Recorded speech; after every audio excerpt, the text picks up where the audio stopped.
বাংলাদেশ একটা ঝুঁকিতে আছে, চতুর্দিকে দুশ্মন। কাল যদি বাংলাদেশ আক্রান্ত হয়, আমরা এই দেশে কি করে টিকে থাকবো জানি না, বুঝতে পারি না। তবে যদি হক ইসলাম ধরো, ইসলাম মানো, আল্লাহর নবীর আদর্শে যদি লড়াই করবার জন্য প্রস্তুত গ্রহণ করো, তা হোক যেই হোক না কেন। বদরের দিকে তাকাও, 313 জন হাজারের বিরুদ্ধে লড়াই করেছে। খন্দকের দিকে তাকাও, 3000 10,000-এর বিরুদ্ধে লড়াই করেছে। রোমান যুদ্ধ 30,000 2 লক্ষের বিরুদ্ধে লড়াই করেছে। আল্লাহর কসম, সংখ্যা নয়, অর্থ নয়, আল্লাহর নবীর আদর্শে যদি, আল্লাহর নবীর আদর্শে যদি এই জাতির প্রত্যেকটা যুবককে উজ্জীবিত করা যায়, গোটা দুনিয়ার বিরুদ্ধে লড়াই করা যায়।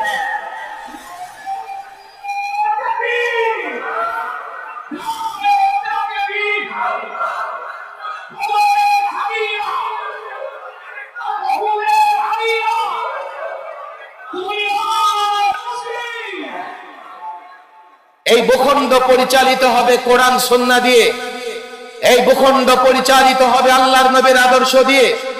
আজকে আমি দাঁড়িয়ে দাঁড়িয়ে তামাশা দেখছি, একদল ধর্ম নিরপেক্ষতাবাদী, তারা এই ভূখণ্ডে ধর্ম নিরপেক্ষতা প্রতিষ্ঠা করতে চায়। কেউ ডেমোক্রেসি প্রতিষ্ঠা করতে চায়, কেউ জাতীয়তাবাদ প্রতিষ্ঠা করতে চায়, কেউ সমাজতন্ত্র প্রতিষ্ঠা করতে চায়। আলেম ওলামা মাদ্রাসার ছাত্র দাঁড়িয়ে যাও, ঐক্যবদ্ধ হও, গোটা জাতিকে জানিয়ে দাও আমরা এই ভূখণ্ডের মালিক। এই ভূখণ্ডের মালিক মুসলমানেরা। আজ থেকে কোন তন্ত্র মন্ত্র এই ভূখণ্ডে বাস্তবায়ন করতে দেওয়া হবে না। এই ভূখণ্ড চলবে আল্লাহর নবীর আদর্শে, এই ভূখণ্ড চলবে কোরআন সুন্নাহ দ্বারা। যারা কোরআন সুন্নাহর বাইরে গিয়ে এই ভূখণ্ডে অন্য কোন ইসম তন্ত্র মন্ত্র বাস্তবায়ন করতে চায়, তারা গাদ্দার, তারা দেশদ্রোহী।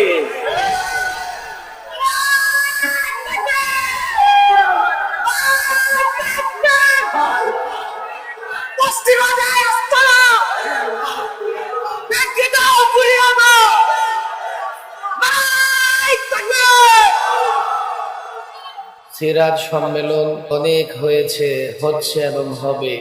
আমি মনে করি এখন সিরাত সম্মেলন কমিটি শুধু সম্মেলন করবে বা সম্মেলন কমিটি হবে এমন নয়। সিরাত বাস্তবায়ন কমিটি দরকার এবং সিরাত বাস্তবায়ন হওয়া দরকার। ব্যক্তি জীবন, সমাজ জীবন এবং রাষ্ট্র জীবনের সর্বত্র আমাদের এবার সিরাত বাস্তবায়নের উদ্যোগ গ্রহণ করতে হবে। আমাদের অবস্থা এমন, বাড়ির মালিক দাঁড়িয়ে তামাশা দেখছে। আমাদের অবস্থা বাড়ির মালিক তামাশা দেখনে বলা বাড়ির মালিকের মতো। বাড়ির মালিক বাড়িতে দাঁড়িয়ে আছে, বাড়ি সংস্কার করবে। ডান দিক থেকে একদল এসে বলে আমরা সংস্কার করব ভারতের ফর্মুলা দিয়ে। আবার বাঁ দিক থেকে একদল এসে বলে না, বাড়ি আমরা মেরামত করব, সংস্কার করব আমেরিকার ফর্মুলা দিয়ে। বাড়ির যিনি মালিক উনি দাঁড়িয়ে থেকে তামাশা দেখতেছে। রাষ্ট্রের এই ভূখণ্ডের মালিক আমরা মুসলমানেরা। দলিল সহ এই ভূখণ্ড আমরা বুঝে পেয়েছি 1947 সালে। কেন দলিল দস্তাবেজ আমাদেরকে দেওয়া হয়েছে, মালিকানা আমাদের দেওয়া হয়েছে? আমরা হিন্দুস্তান থেকে আলাদা একটা ভূখণ্ড চেয়েছিলাম, যাতে সেখানে কোরআন সুন্নাহ বাস্তবায়ন করতে পারি, স্বাধীনভাবে ধর্ম কর্ম পালন করতে পারি, কোথাও যাতে আমাদের কোনো বাধা সৃষ্টি না হয়। কবে দলিল সূত্রে আমরা এই ভূখণ্ডের মালিক হয়েছি? এখন একদল লেফটিস্ট, আরেক দল রাইটিস্ট, একদল সেকুলারিস্ট, আরেক দল ন্যাশনালিস্ট। জাতীয় ঐকমত্য কমিশন গঠন হয়েছে রাষ্ট্র মেরামত করবার জন্য, সংস্কার করবার জন্য। আমিও মাঝে মধ্যে সেই কমিশনের বৈঠকে যাই। নানা দলের নানা ফর্মুলা নানা দেশ থেকে ধার করে বাংলাদেশকে সংস্কার করতে চায়, আর আমি হতাশ হয়ে দাঁড়িয়ে থেকে ভাবি বাড়ির মালিক আমি, অথচ রাষ্ট্র সংস্কারের কোন উদ্যোগ আমার নাই। এই প্রজন্ম ভুলে গেছে, ছাত্ররা ভুলে গেছে, আলেমরা ভুলে গেছে যে এই ভূখণ্ডের মালিক মুসলমানেরা। আমরা যে ভূখণ্ড পেয়েছি ভাষার কারণে নয়। যদি ভাষার কারণে ভূখণ্ড পেতাম, আমরা থাকতাম ক্যালকাটার সঙ্গে, না হয় আসাম ত্রিপুরার সঙ্গে।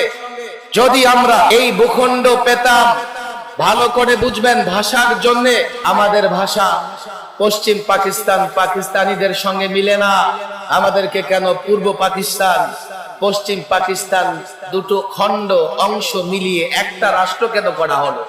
ভাষার কারণে নয়। তাহলে কেন আমরা এই ভূখণ্ড পেয়েছি? তাদের ধর্ম ইসলাম, আমাদের ধর্ম ইসলাম। এই প্রজন্মের ছাত্ররা জানে না।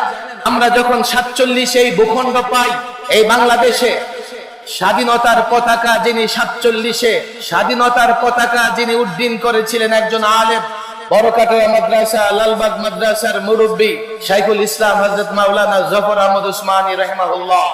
পশ্চিম পাকিস্তানে স্বাধীনতার পতাকা যিনি উড্ডীন করেছিলেন আরেকজন আলেম মাওলানা শাব্বির আহমদ উসমানী। 71-এ 9 মাস যুদ্ধ হয়েছে, 200 বছর লড়াই করে 200 বছর রক্ত দিয়ে আমরা 47-এ ভূখণ্ড পেয়েছি। শুধুমাত্র 20,000 আলেম ফাঁসির মঞ্চে ঝুলেছে। আজকে তো বলা হচ্ছে 2000ও শহীদ হয় না 71-এ। আমি সেই সংখ্যায় যেতে চাই না। আমি মালিক হয়েছি দলিল সূত্রে এই ভূখণ্ডের 47-এ। এই ভূখণ্ড পরিচালিত হবে কোরআন সুন্নাহ দিয়ে, এই ভূখণ্ড পরিচালিত হবে আল্লাহর নবীর আদর্শ দিয়ে। আজকে আমি দাঁড়িয়ে দাঁড়িয়ে তামাশা দেখছি, একদল ধর্মনিরপেক্ষতাবাদী, তারা এই ভূখণ্ডে ধর্ম নিরপেক্ষতা প্রতিষ্ঠা করতে চায়। কেউ ডেমোক্রেসি প্রতিষ্ঠা করতে চায়, কেউ জাতীয়তাবাদ প্রতিষ্ঠা করতে চায়, কেউ সমাজতন্ত্র প্রতিষ্ঠা করতে চায়। আলেম ওলামা মাদ্রাসার ছাত্র দাঁড়িয়ে যাও, ঐক্যবদ্ধ হও, গোটা জাতিকে জানিয়ে দাও আমরা এই ভূখণ্ডের মালিক। এই ভূখণ্ডের মালিক মুসলমানেরা। আজ থেকে কোন তন্ত্র মন্ত্র এই ভূখণ্ডে বাস্তবায়ন করতে দেওয়া হবে না। এই ভূখণ্ড চলবে আল্লাহর নবীর আদর্শে, এই ভূখণ্ড চলবে কোরআন সুন্নাহ দ্বারা। যারা কোরআন সুন্নাহর বাইরে গিয়ে এই ভূখণ্ডে অন্য কোন ইসম তন্ত্র মন্ত্র বাস্তবায়ন করতে চায়, তারা গাদ্দার, তারা দেশদ্রোহী।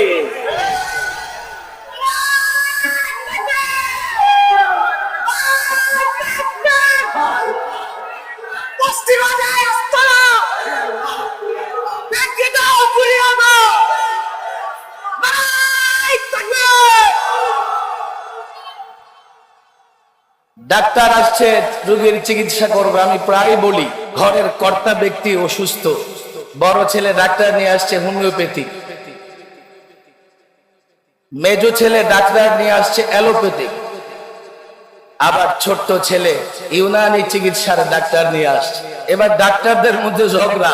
হোমিওপ্যাথিক ডাক্তার বলে যে না, অ্যালোপ্যাথিক চিকিৎসা আজকাল সাইড এফেক্ট বেশি, হোমিওপ্যাথি খান সুস্থ হয়ে যাবে, কোনো সাইড এফেক্ট নাই। অ্যালোপ্যাথিক ওয়ালা বলে হোমিওপ্যাথি অনেক পুরনো চিকিৎসা, আধুনিক যুগে এই চিকিৎসা চলে না। ইউনানি চিকিৎসক বলে এটা আসল জড়িবুটির চিকিৎসা, তোমরা দূরে থাকো, আসল আদি ট্রিটমেন্ট চিকিৎসা পদ্ধতিতে চিকিৎসা করব। এ জাতির মুসলমানদের বোঝাতে হবে, কোন ট্রিটমেন্ট কোন ভিনদেশী কোন ডাক্তার দ্বারা, ভিনদেশী কোন চিকিৎসক দ্বারা আমার এই রাষ্ট্র সংস্কার মেরামত সুস্থ হবে না। আজকে রাষ্ট্রের রন্ধ্রে রন্ধ্রে দুর্নীতি, টেন্ডারবাজি, মারামারি, কাটাকাটি, হানাহানি সব বন্ধ করতে হলে চিকিৎসক বানাতে হবে মদিনাওয়ালাকে। কথা ঠিক না বেঠে? আমি অন্য কোনো পন্থা বুঝি না। 90% মুসলমানের দেশে, মুসলমানদের মালিকানাধীন এই ভূখণ্ডে যদি সংস্কার হয়, আমি গত বছর এখানে বক্তৃতা করেছিলাম, আমি আগে থেকে এই কথা বলে আসছি, সবাই শুধু সংস্কার চায়। আমি বলছি আগে বলো সংস্কার কোন ফর্মুলায় হবে? সবাই চিকিৎসা চায়। আমি বলেছিলাম আগে রাষ্ট্রের চিকিৎসা কোন ডাক্তার দিয়ে করা হবে সেই সিদ্ধান্ত নাও। বাংলাদেশ এই ভূখণ্ড, এই রাষ্ট্র মেরামত করতে হলে, সংস্কার করতে হলে ডান বামের ডাক্তার দিয়ে এই রাষ্ট্র সংস্কার হবে না। মদিনা বলার আদর্শে উজ্জীবিত এমন ডাক্তার লাগবে। মাদ্রাসার ছাত্র আলেমরা যুবককে বুঝাও, মুসলমান যুবককে বুঝাও, সকলকে বুঝাও, ছাত্রকে বুঝাও, ব্যবসায়ীকে বুঝাও।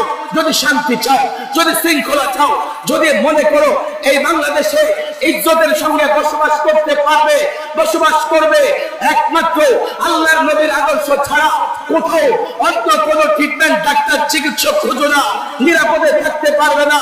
বাংলাদেশ একটা ঝুঁকিতে আছে, চতুর্দিকে দুশ্মন। কাল যদি বাংলাদেশ আক্রান্ত হয়, আমরা এই দেশে কি করে টিকে থাকবো জানি না, বুঝতে পারি না। তবে যদি হক ইসলাম ধরো, ইসলাম মানো, আল্লাহ নবীর আদর্শে যদি লড়াই করবার জন্য প্রস্তুত গ্রহণ করো, তাহলে যেই হোক না কেন, বদরের দিকে তাকাও, 313 জন হাজারের বিরুদ্ধে লড়াই করেছে। খন্দকের দিকে তাকাও, 3000 10,000-এর বিরুদ্ধে লড়াই করেছে। রোমান যুদ্ধ 30,000 2 লক্ষের বিরুদ্ধে লড়াই করেছে। আল্লাহর কসম, সংখ্যা নয়, অর্থ নয়, আল্লাহর নবীর আদর্শে যদি, আল্লাহর নবীর আদর্শে যদি এই জাতির প্রত্যেকটা যুবককে উজ্জীবিত করা যায়, গোটা দুনিয়ার বিরুদ্ধে লড়াই করা যায়।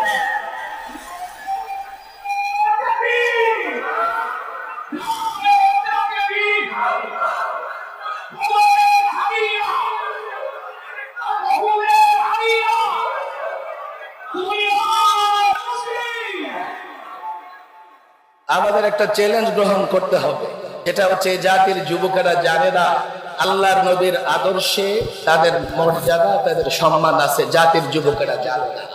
বলে হুজুর জানে, জানে শোনে, অন্তর থেকে না, কান থেকে শোনে, আবার আরেক কান দিয়ে বের হয়ে যায়। আমরা আল্লাহর নবীর অনুপম আদর্শ, উত্তম আদর্শ অন্তত এই সিরাতের মাসে, মিলাদের মাসে প্রত্যেক ঘরে ঘরে যুবকের কাছে পৌঁছে দেওয়ার দায়িত্ব নিতে হবে, চ্যালেঞ্জ গ্রহণ করতে হবে।